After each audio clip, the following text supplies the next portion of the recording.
Hey everyone, I'm Hallease Beast, a digital storyteller and video producer. Hey, and I'm Mr. Hallease. I am a fan of Aqua Lungers, which is made by Warp Core Studios and available on Steam, and I'm a nurse. Wow. And this is the Beastcast, your favorite aunt and uncle talking about all things married life and things like such as... Roll the music.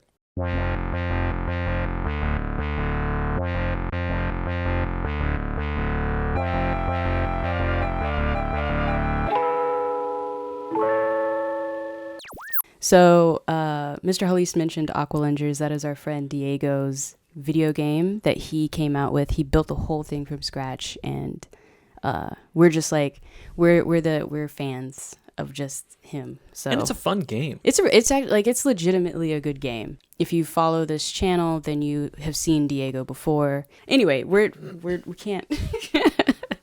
I'm just saying. We can, but they want to get to the meat of the content. He's right? a good dude. He is a very good dude. Today's today's topic is... Yes. So today's topic, in true clickbait fashion and riding a wave, if you will, we're discussing Will Smith and Jada Pinkett Smith's Red Table Talk episode, because why not, Those of y'all listening, these podcast episodes end up on YouTube as well. But if you watch Will Smith on YouTube, he literally did like a crossover platform situation in one of his vlogs and essentially cross-promoted not only his YouTube channel, but also Red Table Talk, which is his wife's show that is on Facebook. And so for me as a video producer watching it, like watching the whole crossover of two different essentially arenas in content creation, I was like, dang. Y'all did that, So purely from the production perspective, mad respect. I wanted to talk about, there was a point in that episode that they discussed that hit me that I wanted to dive in with you a little bit and in relation to us. And so I'm going to play it so y'all can hear / see it. You know how I'm a scientist, so everything is science for me. Yes. I read something when we first got together that the most successful men in history have been married. Right. Right? Right. And for me, I knew that I would squander my life if I was running around. Yeah. Right. Okay. The way my mind works, I can only excel for a woman. Aww. Like I can't. I think a lot of men are like that, though. Yeah. I think women are true motivators for men. And the one thing that I think has been the greatest motivator and asset for me with you is your absolute refusal to accept anything from me other than the best that I could possibly be. Right, and vice versa. That's his from daughter. Willow. Yeah. No, I'm just hearing the awe, and it's like, well, so you're. That's a little awing... condescending. It is condescending, and I'm sorry that it is. Yeah. But no, she is a little condescending in that. So I don't think that is condescending. I just think that is naivete. Because she's like, oh, well, I'm hearing like a romantic thing, and I'm hearing a romantic thing coming from my dad. Your father figure is kind of like who you base and who you compare other males into. Man, this is another podcast episode. Which is true, yeah. Anyway, but she's like, oh, that's so cute. And it's like, yeah, but if you really listen, well, if you listen to like everything else that we heard, and again, that's all editing, but everything else leading up to that was how there was friction and there was stuff going on, and then there's like, oh, this one romantic thing. Aw. Yeah. I found it very interesting because I could see that parallel with you and I as well. I feel like the more serious we became, the more serious you became about your own trajectory and where you were trying to go.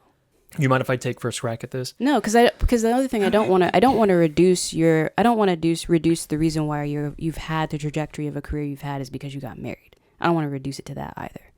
I just want to see how much of it really was a factor for you. So initially, I didn't think that I fell under that I also found that a woman or like my partner was a strong motivator for me. But then you reminded me, no, remember when we got married, and then the brain remembered, oh, right. I worked that much harder. There was that much more drive to get something done.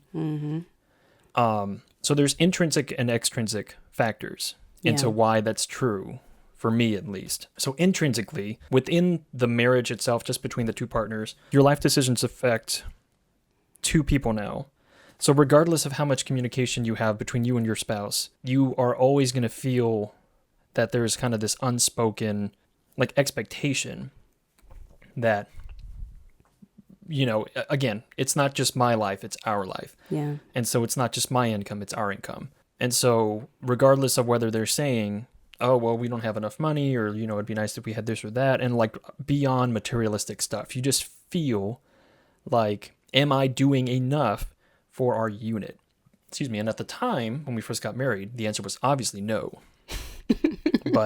And then if you look extrinsic or like external to the marriage, then there's the family. So it's not necessarily my family, it's more your family. Mm-hmm. And again, not that there was any pressure or expectations, but there was the perceived pressures of how are you providing for my daughter? And again, all of this is very, you know, very, very hetero or whatever. Yeah. And then aside from that, there's society. So it's like, how are y'all doing? What are you doing? And when they say, how are y'all doing? There's this unspoken understanding that most people are coming at that from, like, if they're asking me, are you, it's more like, are you as the wife being provided for? You know?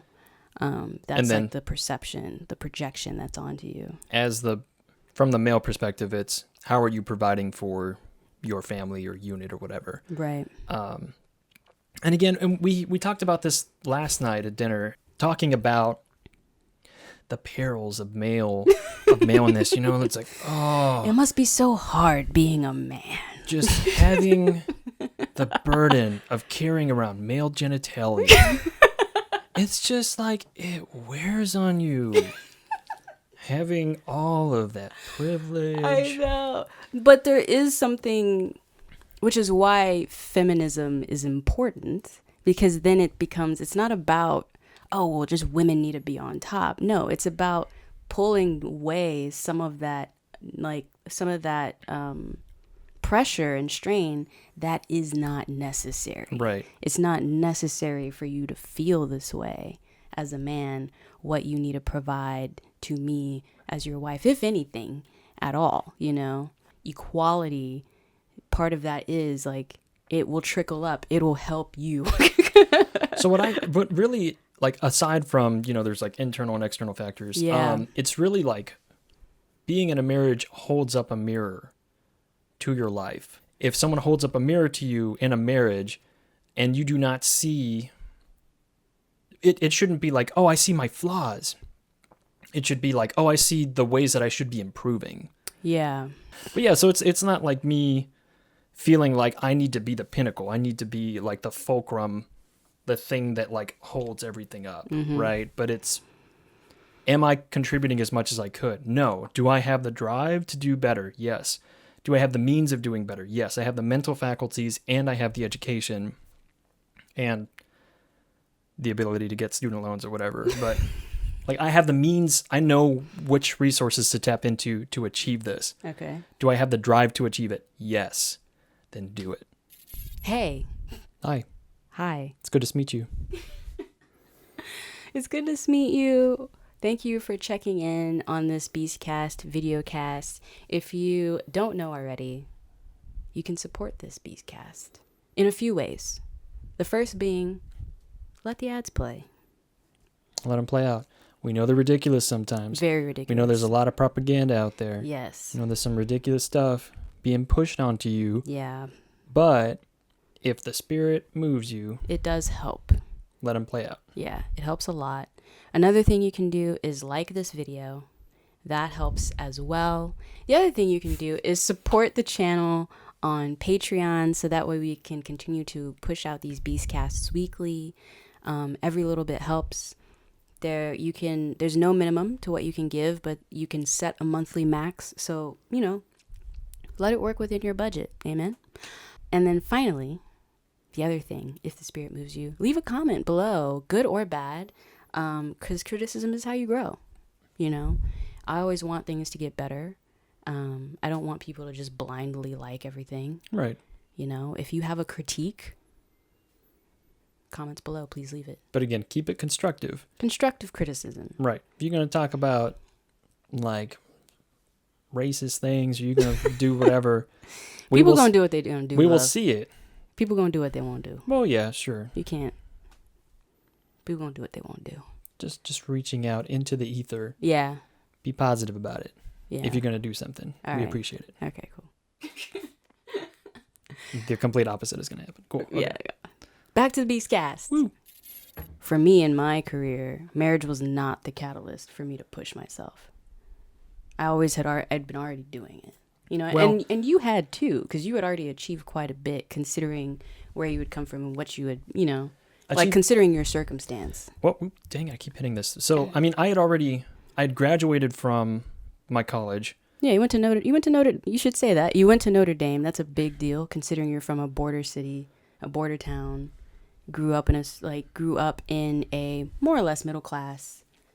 See, but so all of that, like, I had to break away from. This is like, oh, I graduated from Notre Dame, but it, like, to what? Like, what did I get out of it? I had a bachelor's degree. Yeah. It was from Notre Dame. Notre Dame is what it is, but it's not an Ivy, and it's like there's all these little detractions, right? Okay. But I graduated, moved back home, worked as a unit clerk, but I did that for 6 months, and then saved up enough money to move to San Antonio. Found a job in San Antonio that was just going to be the placeholder while I went back to school. And I wanted to go back, get a biology degree. So I had enrolled at UTSA to take science courses, to build up my resume to get into med school. Yeah. That's what I was trying to do. But that fell through, and I ended up treading water in that call center for a little bit longer and just thinking, well, how can I manifest this into something? Yeah. And then you came along. Another opportunity had popped up for me to move into not administration in a call center, but like slightly above the underlings that are toiling away on the phones. And we could have stayed here, but it was better for you to move to Austin. Yeah. And so doing a tabula rasa, like a clean slate thing in Austin, was like, okay, I'm back in healthcare as a unit clerk because that's the experience that I had. What can I do to do something with this? Right. And so there was a drive, but it had stalled. And then there was that kickstart again of looking myself in the mirror. What am I contributing to the marriage?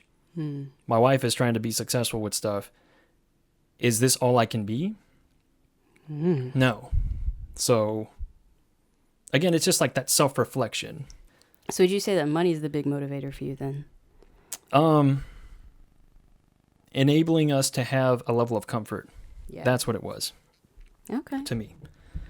But yeah, so I don't want to say again that the marriage or that you were what jump-started it for me. It was just confronting my inner demon.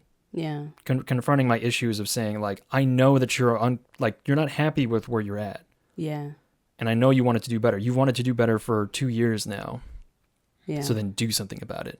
So not settling. And the other thing, not settling. And the other thing is when we were dating, we had come on this conversation before, and you had said, if you ever got to the point where you were just complacent and you had no drive, I don't know if I could be with you. Did I say that to you? You said that to me. Ooh. Well, because essentially it's like, well, if you ever... Dang, I was cutthroat. Well, no, I mean, but you made Which sense. is true. I can't be with someone who's complacent. Right. So if I would have just stayed at a call center and become like a call center manager and then whatever. Yeah, no. Well, not even that. It's one, not even I would have about, hated myself. Well, no, it's not even about what you would be. It's just like, if your drive is to be the best call center manager you can be, then do it. Then okay, I can support that drive. For me, it was more just like, I don't care what you want to do with your life. You just need to have the drive. Oh, so now you remember. Now you remember. Yeah. But so that was the other impetus. That was the other spark. I said that though. Ooh. Sorry. So I kind of took the reins there. No, that's fine. I mean, so I just wanted to talk to you about it because the way I heard that was just like, I don't know if it's just men. especially someone like Will Smith. I mean, he's always had drive, but he was already on Fresh Prince before he met. I just thought that. Yeah, he was already on Fresh Prince before he met Jada, right? So he already obviously had motivation, obviously. But the fact that he feels like the motivation came from her rather than of his own accord, even though it's obvious if you see the trajectory of his career, he already had it, you know? Right. Why her? Or like, why is he reducing his own motivation to her? That might have just been the fact that he's playing to, which audience are you playing to? Okay. That's a fair point. Who listens to Red Table? Yeah, it's going to be mostly women. Right. But you elicit the same response that his daughter had, which was you hear this wholesome man, this like, I mean, essentially America's sweetheart as a man. Yeah, totally. Yeah. This really approachable like dude. And he says, oh, I would not be able to, like, I would have squandered my life, like, looking for something if I wasn't with you. Something along those lines. Well, squandered, he's talking about, like, if he was playing fast and loose and just having women and, you know. Or just, like, not being in a stable relationship, Right, I guess. yeah. And then his daughter cooed at it. And she said, "Aw." And that's the reaction. That he wants everyone watching online to have. And again, we're not saying that he's manipulative. No, but that could genuinely be. If you see how well catered all of this was, yes. to your point, how am I... Like, I expect it now. Like, that's probably what he did. Right. And he even mentions in part 2 where they talk about, he talks about how he was very aware of how his family is perceived by everybody, which to his credit, you should be, you know, if you have that much clout around yourself. Unfortunately, you need to be self-aware. You know, right? Everything you say will be worked over with the fine-tooth comb. Does matter. So you have to have that level of self-awareness in your life. Even with us, like, we're nobody, and I am still self-aware of what I represent. I am a somebody. I am a strong, independent woman who plays aqualungers out on Steam. Stop it. But I'm very much aware of just how I am perceived by everyone. I mean, so okay, well let's do the feminist. Let's play this from the feminist spin then, okay, right? Yeah. So why is he saying that a woman has to be an object of like manipulation? So it's like, oh well, I find that I work best through with a woman, not necessarily pushing me, but like for a woman. Yeah. And it's like, that sounds like it should be empowering to women, but it's really not. more like you're just using them. Which that was going to be the next thing I was going to bring up. When they for talk your own gain. Yeah. Sorry. No, but yeah, when she talked about, I cut you off. I'm sorry. Copy. When Jada talks about how they met and how she had bought a ranch in Baltimore. Right. And then he called and was like all slick about it. Well, you're seeing me now. And she was like, okay. And just flew right back and never stepped foot on that ranch. And Willow talks and mentions like, oh, well, you know, I know that growing up with you now, I know that life, that was something you wanted. And then she didn't pursue it. And true, it's of her own. She made a choice, right? We all make choices. But it for me, it spoke to a certain level of how much women in general, especially once they get married, feel this pressure, whether the spouse is actually presenting that pressure to them or not, to bend and lose a bit of themselves. Homogenize to to lose a bit of themselves. Because I could see, you know, and she, of course, you know, the beauty of time, right? She's like, well, yeah, I lost it, but what did I gain? And of course, you know, her daughter's sitting right there and she is happy about that, and her son. But it is like, that was a life you wanted for yourself. What's a good example of that is you possibly staying in LA if you weren't married or like in a relationship. And then also the last name thing. Because that bothered you too. Dude, that bothered me a lot. I think if you go back far enough on my channel, there's a video about it. Oh, you slammed me on the channel way back when. Cool. I didn't slam you. I just... Link in the video above.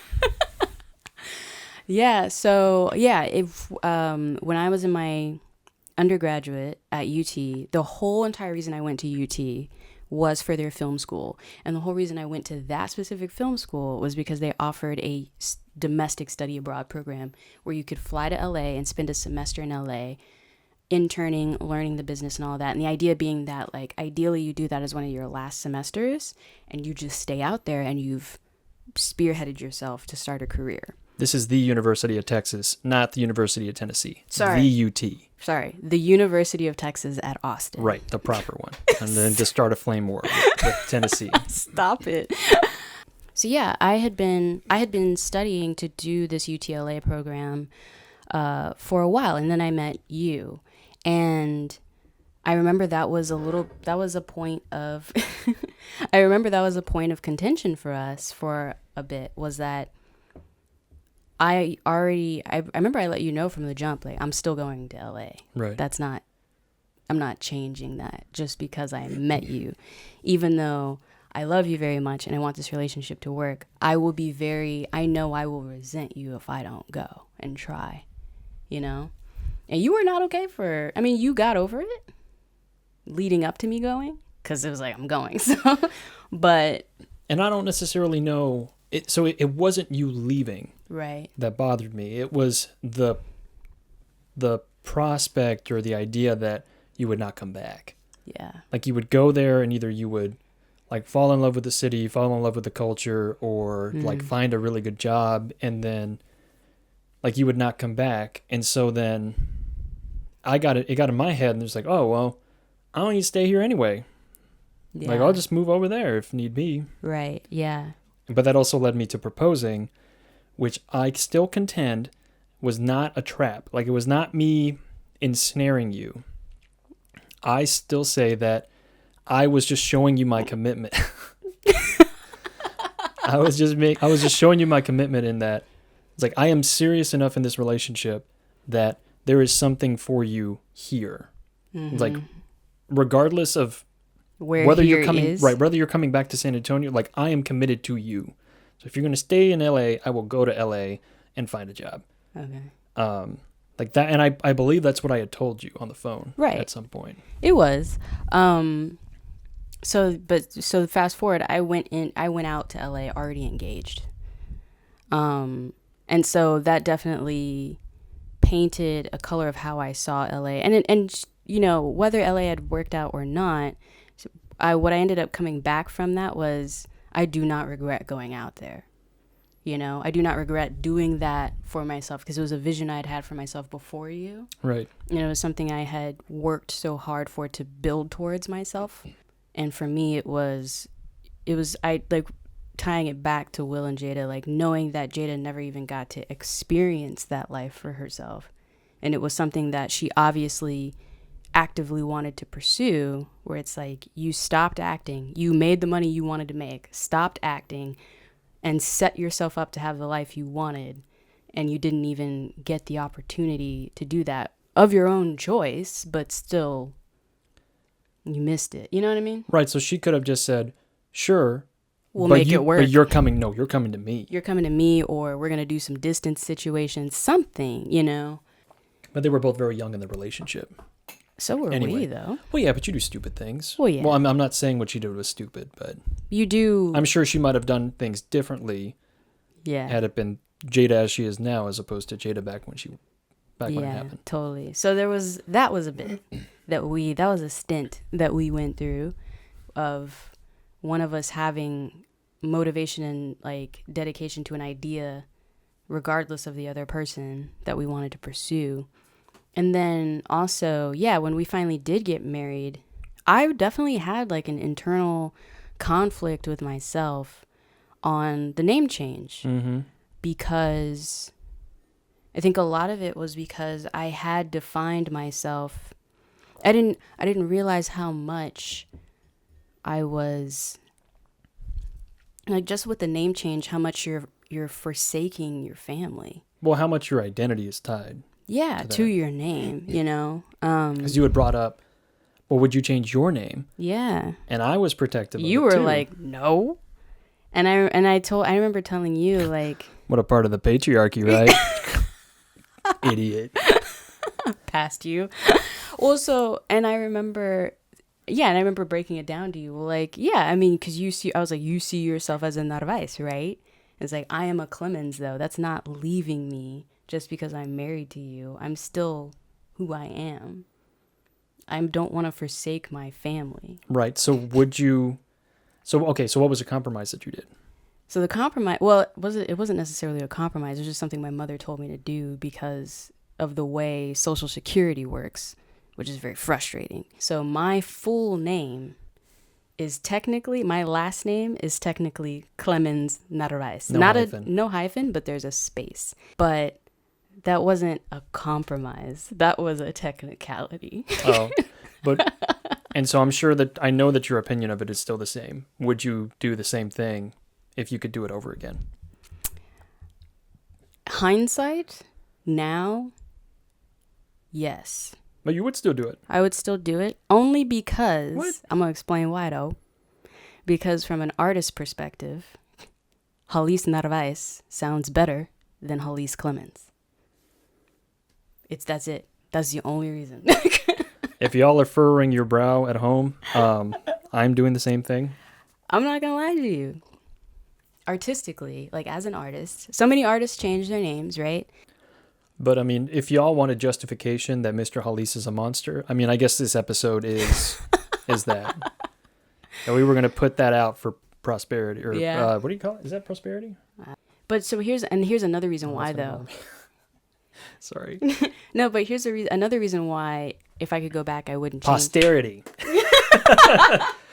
Doing something for posterity. It's going to kill me. Someone's going to correct me. They're like, no, stupid. Okay. You graduated from where? Oh my God. Idiot. But yeah, another reason why if I could go back, I would still keep it is because I realized later on that having Hallease was my way to still keep my identity but also acknowledge the commitment to you that I had to. Honoring the past. Honoring the past, but acknowledging my new future. So Hallease, for those of y'all who don't know, I go by my middle name, which is Hallease, and that's my grandmother. I was named after her. And so, yeah, going by that is like a way to always honor where I've come from and maintain that identity, but then also recognize that I am part of a different family too now, Narvaez, and have that too. So in hindsight, yeah, I would still go by Narvaez or whatever. Or whatever. Or whatever, yeah. But it's tough, man, working through all of that from the feminine perspective. Because, I mean, like, you didn't have to think about that. Well, that's the whole point of getting married. It's just like this big social show. Show of force that acknowledged before God and all the other people who effectively are the God in your community and dictate who and what you are. Ooh, getting deep. Then it is known to them that you are now merged as one being. One flesh. If you try to break it apart, we still gonna talk behind your back. Yeah. Ooh, she was with that man, that nasty man that made her do things, change her last name. Ugh. You had some difficulties when I was entertaining the idea of not changing my name. But I also, so you said I didn't have to go through the same thing, but you would ask me and like propositioned if I would actually legitimately change my name. Mm-hmm. And so there was a couple days where I was actually thinking about it. Like it wasn't the same level of distress that you went through. Right. At least, like I'm not comparing it. No. But internally it was. Yeah, you were like, oh, well, damn. I was like, well, I mean, we had even like thought about it. Like, what if we just changed our names completely? Yeah. Oh, yeah. We entertain that. We were like, what if we just came up with a new name? Yeah. Then? Yeah. But then we were like, no, we're not ridiculous like that. We can't take it that far. That's too much. No, I mean, it's like, it's two people coming together as one. So, like, we could have done that. We could have. Our families were already like, these people are... we were already a lot. Yeah. For both sides of the family to deal with. We were already a lot. Whatever, man. We didn't need to push it. Leave and cleave. Check that episode out. So, in summary, Mr. Hallease is a monster. Will Smith used his wife for his own gain. I did too. We're all flawed as far as men. And no. In summary, in summary, it's hard. In summary, you have outside forces. In summary, and inside forces. Full circle. That was my idea. Yeah. Well, it's like you have no one's right, I think is what the summary is. Is that just what we're going to come to every single episode? Well, it's just like you're just people. You're just trying to figure it out, you know? And you have a lot of outside forces as far as like social structures and things like that you have to deal with. And either you conform to them or you make a concerted effort to push past them. And much of our story is pushing past them. Sometimes begrudgingly. To me, at the epicenter of what I feel like my job is as your wife is to help you to be the best version of yourself. Right? That's what I define being a wife as. Nothing else. And I feel the same. Yeah. How do you define being a partner in a relationship? What does that mean to you? And think about the influences that you have with other people. Yeah. What do you expect from your partner because of social constructs and culture? And are those things actually good, or do you think they might be actually detrimental? But anyway, you know, for what it's worth, Will and Jada, thanks. We'll see y'all next week. Bye. Goodbye.